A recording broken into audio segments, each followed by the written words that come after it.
Ini agak-agak apa bisa mengganggu ini ya, mengganggu hati, mengganggu keikhlasan. Ini berikutnya penjelasannya, penjelasan di hadis masih kelanjutan hadis Ad-Dailami.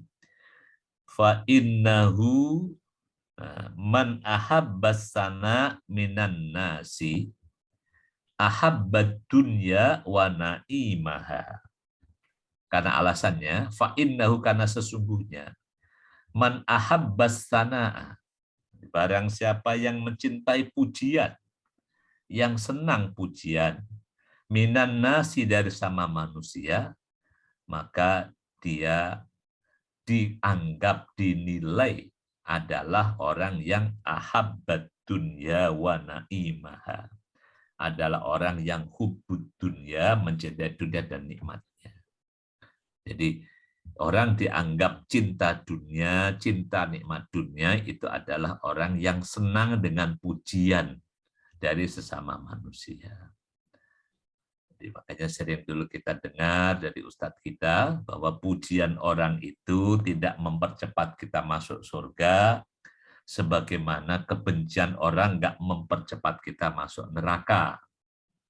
Jadi jangan sampai kemudian gara-gara pujian atau celaan, jadi hidup kita menjadi tidak punya diri sendiri. Jadi yang harus kita jaga. Jadi ini jadi alasannya, jadi kenapa yang dicirikan bahwa meninggalkan dunia itu adalah jadi tidak mencintai pujian, nggak suka dengan pujian orang. Karena alasannya kalau orang sudah menikmati mencintai pujian, nah ini akan orang yang habat dunia wana ibadah ini akan berat.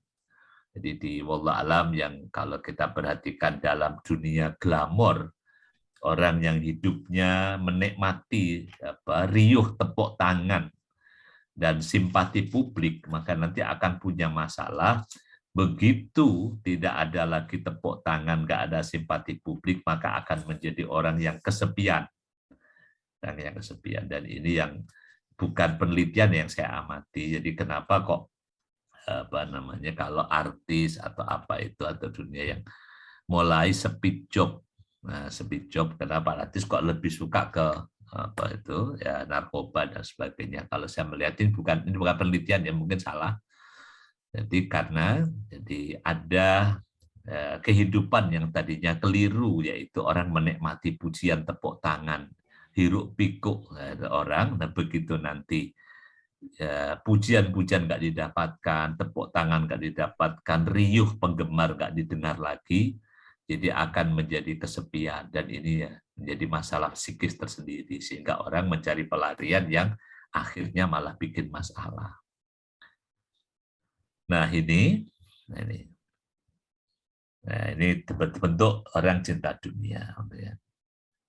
Nah kalimat berikutnya, wa man sarrohun naimu kullan naimi, wa man sarrohu, dan barang siapa yang senang baginya, yang menyenangkannya, an-naimu nikmat kullan naimi, akullun naimi, nikmat yang betul-betul nikmat. Jadi nikmat abadi maksudnya, nikmat surga, nikmat kubur, dan seterusnya.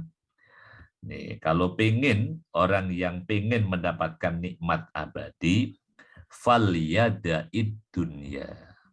Falyada'id dunya. Maka tinggalkanlah dunia ini, wasana iminan nasi, dan pujian dari manusia, pujian publik. Jadi ya, artinya ini yang sering kalau kita dengar dari ustadz kita, jadi kita berjalan, kita bergerak, kita berjuang bukan karena tepuk tangan publik, bukan karena hiruk pikuk massa, tapi kita punya tujuan bahwa ya, perjuangan kita adalah cara kita untuk mendapatkan ridha Allah Subhanahu wa taala. Jadi pekerjaan kita, perjuangan kita ini adalah cara kita mengisi waktu, mengisi umur agar bernilai. Dan kita misalnya kita berjamaah, kita berkolaborasi, kita bersinergi dengan siapapun, itu kan di antara tujuannya agar pekerjaan kita bisa mendapatkan efek pelipat gandaan kebaikan. Jadi bukan karena kita menikmati pujian, itu yang harus dihindarkan.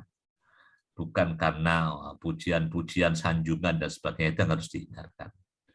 Jadi kalau dulu kan kita lebih sering untuk membaca ayat la yakhafuna fillahi laumata laim, tentang caci maki, tentang apa itu generasi yang Allah cintai yang ada dalam surah Al-Maidah. Jadi antaranya kan la yakhafuna fillahi laumata laim. Nah, berapa tuh 54 ya. Yujahiduna fi sabilillah wala yakhafuna laumata laim. Enggak takut caci maki. Tapi yang seringkali jadi masalah di Indonesia ini adalah pujian. Dan dalam filosofi Jawa ini agak unik. Huruf Jawa yang hono coro kodo toso wolo podo joyonya itu mogo potongo. Udah pada belajar itu. Itu huruf Jawa itu di apapun masih hidup. Kecuali kalau di pangku. Kalau yang belajar huruf hono coroko itu matinya kalau di pangku. Kalau di pepet, di apa itu masih di layar, masih hidup.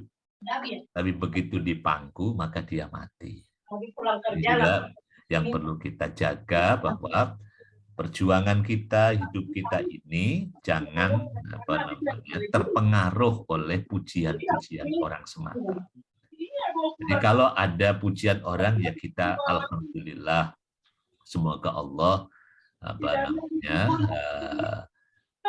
memperbaiki hati kita lebih dari yang dohir. Dan semoga Allah memaafkan pada kita apa yang keburukan yang tidak orang lihat. Jangan sampai menikmati itu ya, menikmati pujian itu sebagai nanti kebahagiaan sendiri nanti yang di sini ini yang bahaya. Jadi, ini Bu Sri Dasa, mohon maaf itu di apa namanya, di unmute. Segitunya. Ditutup aja Ustaz dari situ Ustaz. Di sini.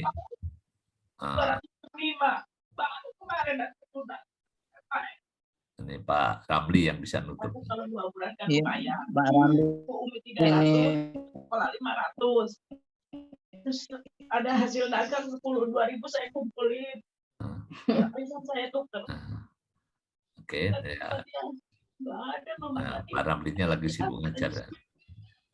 Yang harus masuk rumah sakit, saya juga perlu madam, saya bilang gitu.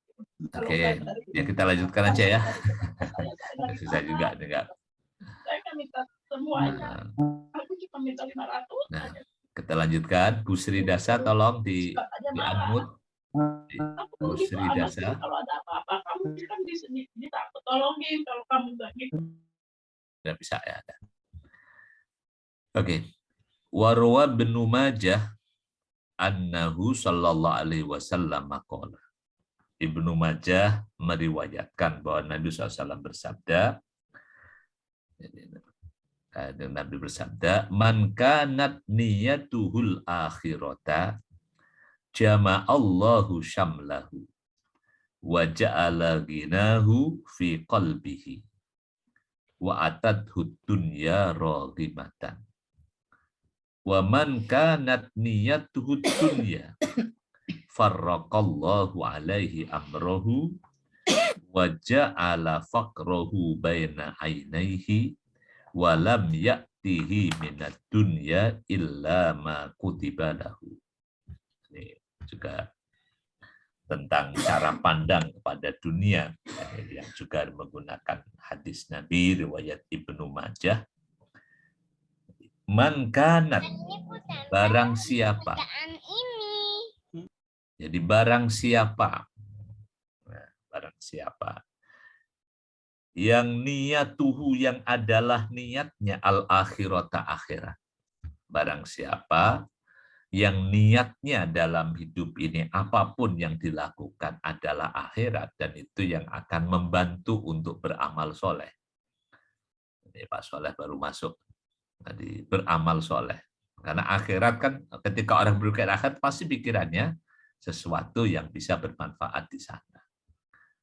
Maka jama'allahu, Allah mengumpulkan, Allah menghimpun syamlahu, kecukupannya. Gampangnya kecukupannya aja. Jadi Allah bikin orang itu berkecukupan. Jadi semua hajatnya Allah penuhi karena niat hidupnya adalah akhirat. Ini kalau ini saya pamannya gampang aja. Jama Allah syamlahu, Allah penuhi hajatnya. Wa ja'ala ghinahu, dan Allah jadikan kekayaannya fi qalbihi, ada di hatinya. Jadi hatinya selalu merasa kaya. Ini masalah mental ya. Jadi ada mental orang kaya berjiwa miskin, ada orang miskin berjiwa kaya. Itu masalah mental. Dan ini yang kita sering dapatkan dalam kehidupan sehari-hari. Ada orang tampaknya kaya tapi hatinya miskin, selalu saja merasa berkekurangan, nggak ada syukurnya. Ada orang yang tampaknya secara zahir miskin, tapi Allah jadikan hatinya hati orang kaya. Jadi bawaannya bersyukur, husnudzon kepada Allah, yang dia terima ini yang terbaik misalnya. Dan karena semangatnya semangat bersyukur, maka yang dia pikirkan, yang dia inginkan agar bisa berbuat, bisa memberi, bisa membantu kepada sesama. Ini kalau orang niatnya akhirat. Wa atadhud dunya, wa atadu, dan akan datang kepadanya ad-dunya, dunia itu rohgibatan dalam bentuk kehinaan. Dunia itu ya di matanya nggak ada apa-apanya. Jadi dunianya yang datang. Jadi dunia datangnya, datangnya datang hina. Bukan datang sebagai bentuk kehormatan. Ya kan beda ya. Jadi datangnya dunia itu yang mendatanginya, dunianya pengen dihormati, dunianya pengen diambil. Jadi ya, harganya itu di mata orang yang kehidupannya akhirat, ya dunia itu kecil, rohimah, menjadi hina. Jadi bukan sesuatu yang wah, segala-galanya, bukan. Tapi sebaliknya, ini kalau orang sudah niat hidupnya itu menuju ke akhirat, ya, ada 3 hal. Jama Allahu syamlahu wa ja'ala ghinahu fi qalbi wa atadud dunya rohimah. Wa man kanat niyatuhud dunya, dan barang siapa niat hidupnya itu semuanya urusannya ke dunia semuanya. Ini kalau orang hidupnya hedonis, semuanya pengen dunia saja, farraqallahu alaihi amrohu.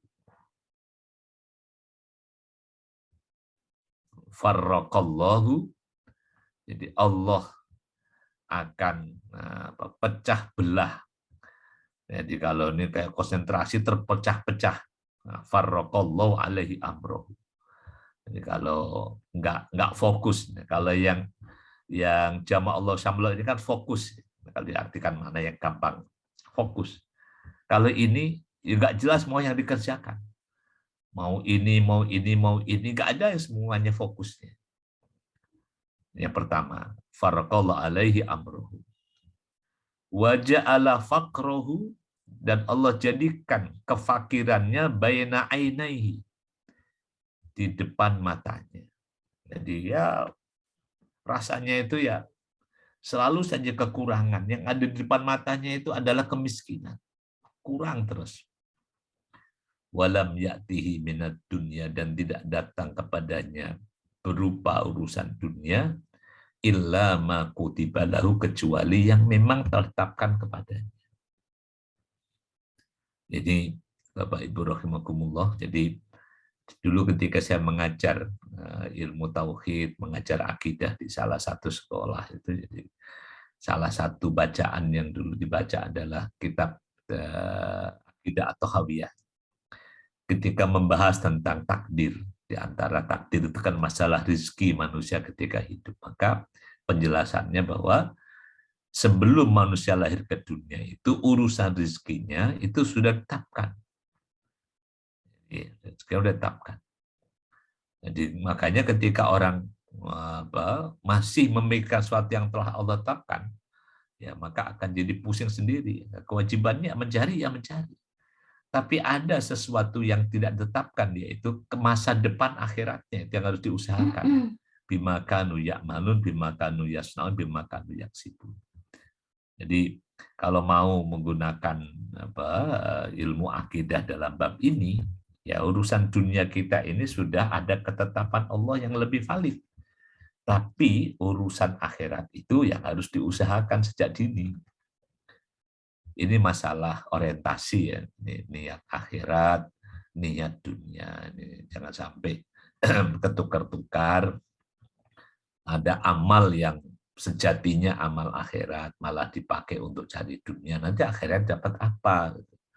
Sedangkan ilmu agama yang kita pelajari ini kan pengennya bahkan amal-amal dunia itu bisa diubah untuk menjadi amal akhirat. Jadi misalnya sampai kerja kita, makan kita, jalan kita yang kelihatannya bahkan misalnya kayak apa itu ya pekerjaan apapun itu berusaha berkorelasi dengan nanti bekal akhirat. Jadi yang kita usahakan dengan ilmu agama yang kita pelajari. Bersama-sama orang tidur misalnya. Tidurnya orang yang dengan niat akhirat dengan tidur tanpa niat kan beda. Tidur dengan niat akhirat, tidur awal biar nanti bisa bangun lebih awal, biar subuh tidak kesiangan. Itu kan ada niat akhirat. Tapi kalau misalnya niat dunia, tidur awal nanti mau ada itu, mau nonton apa, itu kan niat dunia nanti jadinya. Ini wallah alam bisawab.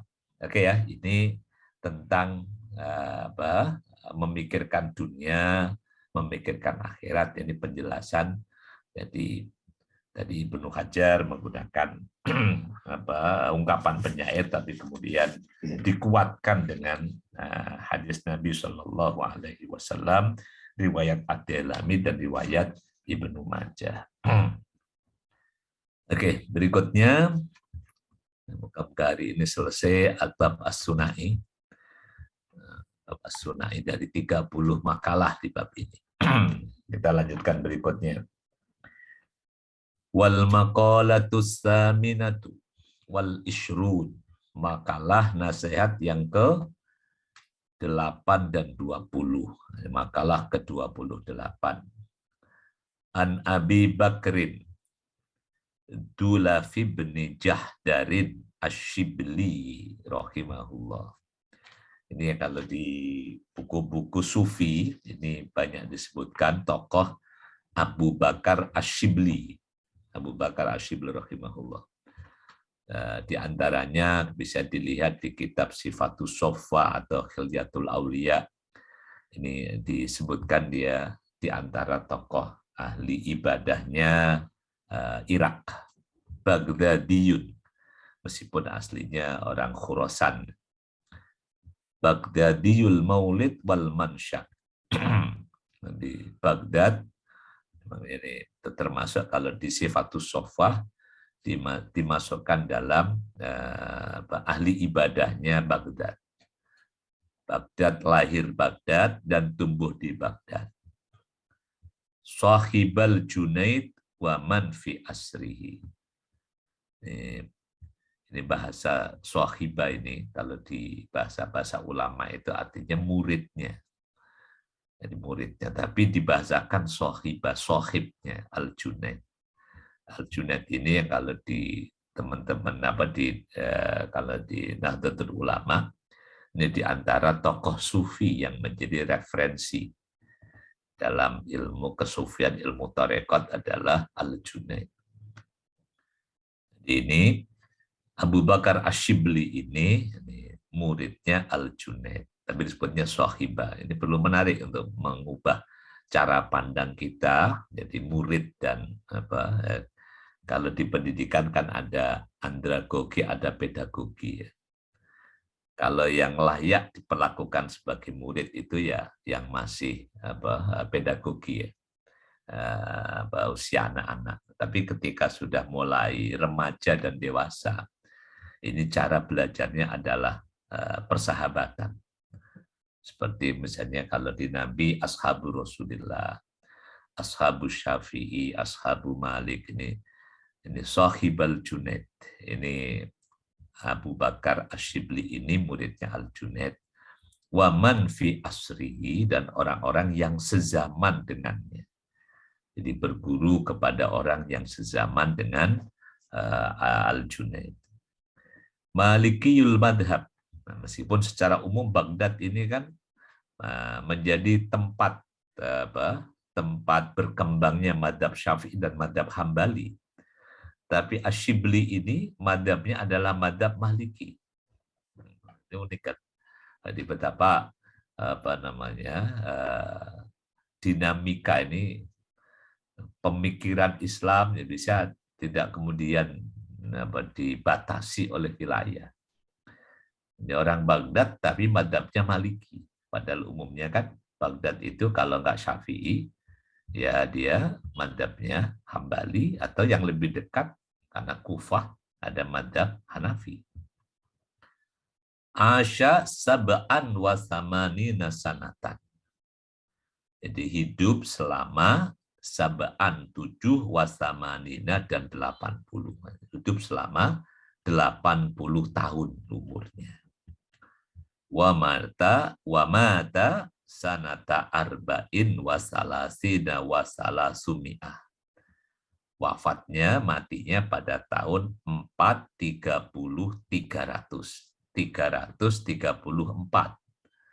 Nih, kalau dikurangi 334 dikurangi 87, nah, berarti kapan lahirnya? Ya, disebutkan salah satu bisa ketemu. Kalau di Sifatus Sofa disebutkan wafatnya pada bulan Dzulhijjah tahun 334. Wa qabru bi Baghdad, dan kuburannya ada di Baghdad. Wa huwa min udhama il arifina billahi ta'ala. Wa huwa, dan Asyibli ini dia min udhama il arifin, termasuk di antara jadi udhama, jadi para pembesar al-arifina, orang-orang yang ahli ibadah, orang yang mengenal ahli, kalau sekarang sebutnya kaum sufi. Di antara tokoh sufi. Tokoh orang yang kalau bahasa harfiahnya makrifat, ahli makrifat. Qala, berkata Asyibli fi munajatihi, dalam munajatnya. Dalam munajatnya, munajat ini lebih identik pada pengaduan personal. Jadi orang yang mengadu kepada Allah dalam kesunyian itu disebutnya dengan munajat. Ada lagi yang kalau munajat secara rame-rame itu kalau istilah kaum sufi itu ada ibtihalat. Ibtihalat itu bentuknya juga munajat, tetapi ya, dalam bentuk bersama-sama. Di munajatnya Asyibli dia mengatakan, inni uhibbu an ahabalaka jami'a hasanati ma'a faqri wa du'fi fa kaifa la tuhibbu sayyidi an tahabali jami'a sayyiati ma'a ghinaka maulaya anni. Ini kalimat munajatnya. Ini ilahi, wahai Tuhanku, ini sesungguhnya aku uhibbu, aku senang an ahabalaka, senang untuk memberikan kepada engkau jami'ah hasanati, seluruh kebaikanku, seluruh amal baikku, ma'afakri, bersama kefakiranku, ikhtiyaji, bersama dengan hajatku, lil hasanati, terhadap kebaikan-kebaikan. Ini kalimat munajat. Saya ingin memberikan semua amal baik itu kepada Allah. Padahal, tapi saya juga perlu dengan kebaikan-kebaikan itu. wa dhu'fi, dan kelemahanku, azzi an iksaril ibadah, dan kelemahanku untuk berbanyak ibadah. Ini kalau dalam cerita ini nanti kalau membaca Asyibli ini orang yang tadinya orang kaya raya. Diriwayatkan ketika orang tuanya meninggal itu meninggalkan harta, disebutkan ada 550.000 dinar. 550.000 dinar itu, wah, kalau 1.000 dinar aja itu hampir 5 kilogram. Kalau 550 dinar itu semuanya nanti diceritakan itu semuanya diinfakkan dan kemudian dia hidup miskin. Fakaifa la tuhibbu, fakaifa la tuhibbu, maka bagaimana engkau tidak mencintai sayyidi, wahai Tuhanku, wahai Tuanku, bihat finida'i ya sayyidi, anta habali, untuk memberikan kepadaku, aitas mahuli, jadi memberikan kepadaku jami as-sayyiati, seluruh keburukanku, ma'aginaka, bersama dengan kekayaanmu, bersama dengan ketidakhajatanmu, maulaya wahai Tuanku, anni, kepada atasku, ai adabi. Jadi Allah maha bisa mengadab, maha kaya untuk mengadab siapapun. Tapi ya ini namanya juga munajat, jadi kebimbangan Asyibli. Dia punya kebaikan, mau kebaikan diberikan kepada Allah, tapi dia juga perlu kebaikan, punya kelemahan dalam banyak ibadah. Jadi ketika keburukan yang diingat, maka jadi keburukan itu akan menyebabkan dia mendapatkan adab Allah, tetapi dia berharap. Jadi semoga Allah tidak memberikan adab kepadanya. Jadi ma'aginaka maulaya ay ahdabi. Jadi Allah maha kaya, maha tidak memerlukan untuk menghadap dirinya. Fa inna sayyi'ati la tadurruka wa hasanati la tanfa'uka. Fa inna sayyi'ati, karena sesungguhnya keburukanku, la tadurruka, tidak membahayakan engkau ya Allah, wa hasanati, dan kebaikanku, la tanfa'uka, tidak menambah manfaat bagimu ya Allah. Ini kalimat munajat ya. Jadi bahwa kesolehan orang di dunia, amal baiknya nggak menambah kekuasaan Allah, tapi juga keburukannya juga tidak mengurangi kekuasaan Allah Subhanahu wa taala. Ini isi munajatnya. Oke, kemudian ini penjelasan Syekh Nawawi Al-Bantani. Waqad ajazani, dan telah memberikan ijazah kepadaku ba'dul fudola, sebagian ulama, an akro'a, untuk membaca ba'da sholatil jum'ah, setelah sholat Jumat, sab'a marrotin, 7 kali hadil abyatis salasah, 3 bait berikut ini, min bahril wafir. Ini baharnya, kalau tadi bahar kamil, kalau ini bahar wafir. Bahar wafir itu apa namanya? Bukhuru syi'r wafiruha jamilu mafailatun fa'ulu. Jadi bahar wafir. Jadi nama lagam dalam syair Arab. Ini kalimat yang sebagian kita sering mendengar. Ilahi lastu lil firdausi ahla wala aqwa ala naril jahimi fahabli taubatan waghfir dunubi fa innaka ghafiru dzambil azimi wa amilni muamalatal karimi wa tusbituni ala nahjil qawimi. Ini syair ini ada yang berbeda-beda redaksinya. Ada yang apa itu tadi fahabli taubatan firdunubi yang ketiga ini ada beda-beda. Ada yang menyebutkan dunubi mislu a'dadir rimali fahabli taubatan yadal jalali. Ada begitu. Ada juga yang kalimatnya ini yang ketiganya. Nah, jadi yang dia Ilahi abdukal asi ataka mukiron bidunubi wa qadda'aka. Ini riwayat yang beda-beda, tapi yang hampir sama dua bait ini.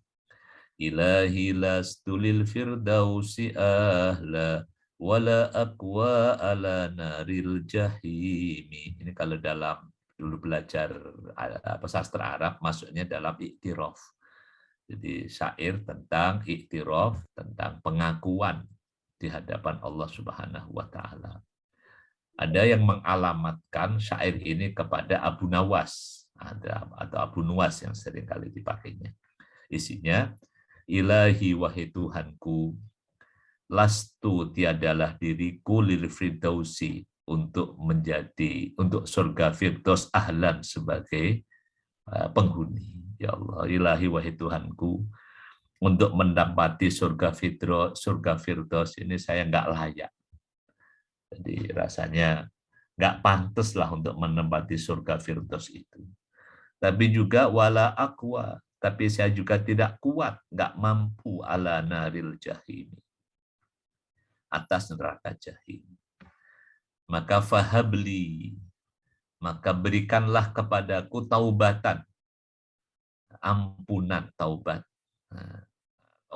taubat kembali, pertaubatan.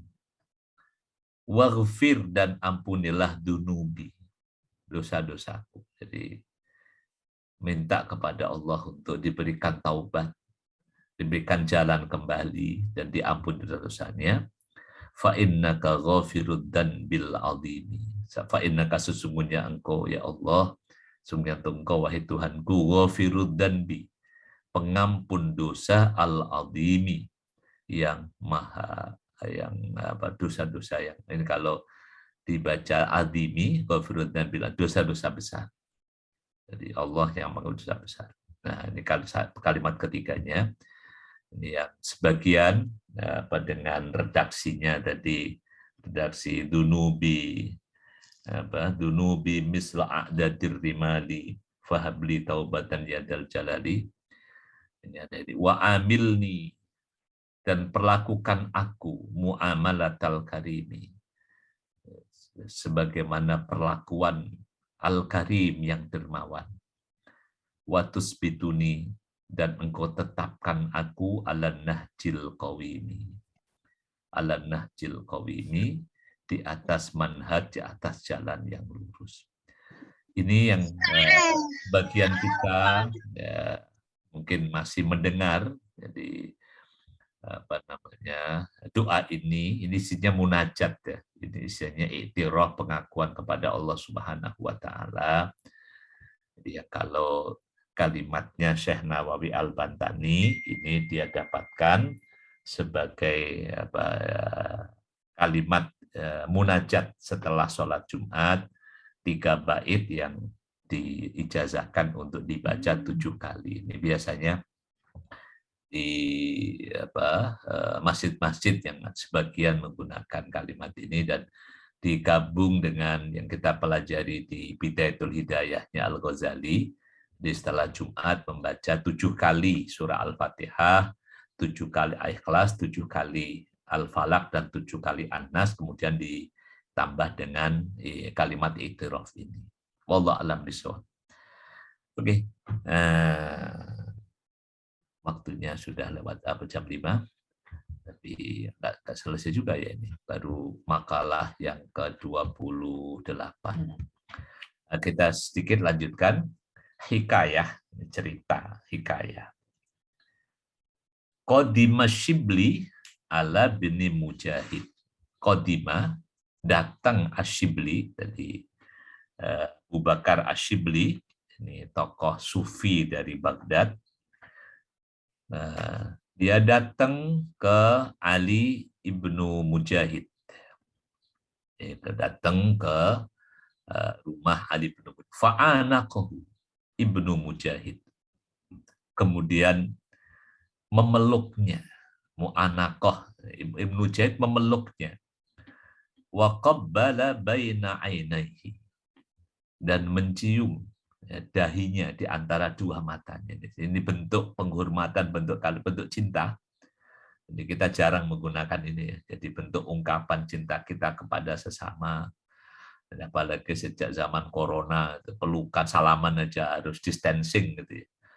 Ini bentuk, ini bukan hanya pelukan mu'anaqah, tapi ada qabbala baina ainai, mencium dahinya. Fasuila al-dhalik. Lalu Ali bin Mujahid ditanya, kenapa? Rasul ditanya, Andali kenapa engkau melakukan, kenapa sampai mencium? Karena ini bentuk penghormatan, bentuk cinta yang luar biasa. Faqala, kata Ali bin Mujahid, Ra'aitun nabiyya sallallahu alaihi wasallam fin naumi wa qad aqbala shibli. Ra'aitu, aku melihat, aku bermimpi. Bermimpi melihat Nabi SAW finomi ketika tidur. Waqad aqbala shibli. Dan ketika itu datang asyibli. Faqama Nabi sallallahu alaihi wasallam. Jadi lalu Nabi pun berdiri ilaihi, jadi menyambut asyibli, wa qabbala baina ainaihi, dan mencium dahi di antara kedua matanya itu. Fakultu, lalu aku tanya. Jadi ini mimpinya Ali bin Mujahid, mimpi ketemu Nabi, Nabi mencium dahi asyibli. Fakultu ya Rasulullah, ataf aluhada bisyibli. Ataf aluhada bisyibli. Ya Rasulullah, kalaukan ini kepada asyibli. Jadi nanya kepada Nabi. Qala, berkata Ali bin Mujahid, na'am. Iya, saya melakukannya itu. Fakultu. Jadi apa namanya? Qala na'am. Innahu lam yusalli faridatan illa wa huwa yaqra'u khalfaha. Laqad ja'akum rasulun min anfusikum azizun alaihi ma anittum harisun alaikum bil mu'minina raufur rahim. Fa in tawallaw faqul hasbiyallahu la ilaha illa wa alaihi tawakkaltu wa huwa rabbul arsyil azim. Akhir surah At-Taubah ya. Jadi ila akhirih. Jadi kata Nabi dalam mimpinya Ali bin Mujahid, innahu, karena sesungguhnya asyibli lam yusalli faridatan. Dia tidak sholat fardu. Illa wa huwa yaqra'u khalfaha. Kecuali setelah sholat fardu dia membaca ayat laqad ja'akum rasulun min anfusikum ila akhiril ayatain. Jadi membaca dua ayat terakhir surah At-Taubah. Yang isinya kan isi tentang kedatangan Rasulullah SAW, kan laqad ja'akum, telah datang kepadamu Rasulun, seorang Rasul, min anfusikum, dari bangsamu sendiri, azizun alaihi ma'anitum, berat baginya apa yang membuat kamu kesulitan, harisun alaikum, bersemangat atas kalian, bil mu'minina raufur rahim, kepada orang beriman dia maha perhatian dan maha penyayang, dan dia sangat perhatian dan penyayang.